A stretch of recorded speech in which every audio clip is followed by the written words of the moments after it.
The very word secrecy is repugnant in a free and open society, and we are, as a people, inherently and historically opposed to secret societies, to secret oaths, and to secret proceedings.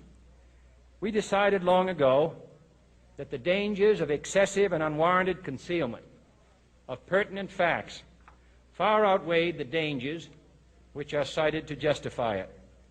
Even today, there is little value in opposing the threat of a closed society by imitating its arbitrary restrictions. Even today, there is little value in ensuring the survival of our nation if our traditions do not survive with it. And there is very grave danger that an announced need for increased security will be seized upon by those anxious to expand its meaning to the very limits of official censorship and concealment. That I do not intend to permit to the extent that it's in my control. And no official of my administration, whether his rank is high or low, civilian or military, should interpret my words here tonight as an excuse to censor the news, to stifle dissent, to cover up our mistakes, or to withhold from the press and the public the facts they deserve to know. For we are opposed around the world by a monolithic and ruthless conspiracy that relies primarily on covert means for expanding its sphere of influence, on infiltration instead of invasion, on subversion instead of elections, on intimidation instead of free choice, on guerrillas by night instead of armies by day. It is a system which has conscripted vast human and material resources into the building of a tightly knit, highly efficient machine that combines military, diplomatic, intelligence, economic, scientific, and political operations. Its preparations are concealed, not published. Its mistakes are buried, not headlined. Its dissenters are silenced, not praised. No expenditure is questioned, no rumor is printed, no secret is revealed.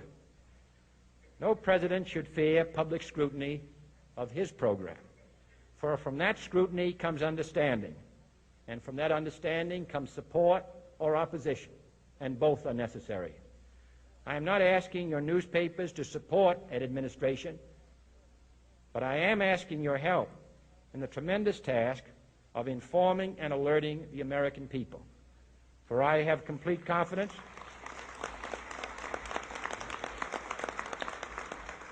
in the response and dedication of our citizens whenever they are fully informed. I not only could not stifle controversy among your readers, I welcome it. This administration intends to be candid about its errors.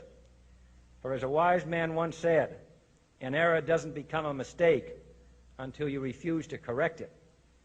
We intend to accept full responsibility for our errors, and we expect you to point them out when we miss them. Without debate, without criticism, no administration and no country can succeed, and no republic can survive. That is why the Athenian lawmaker Solon decreed it a crime for any citizen to shrink from controversy. And that is why our press was protected by the First Amendment, the only business in America specifically protected by the Constitution, not primarily to amuse and entertain, not to emphasize the trivial and the sentimental, not to simply give the public what it wants, but to inform, to arouse, to reflect, to state our dangers and our opportunities, to indicate our crises and our choices, to lead, mold, educate, and sometimes even anger public opinion. This means greater coverage and analysis of international news, for it is no longer far away and foreign, but close at hand and local. It means greater attention to improved understanding of the news, as well as improved transmission.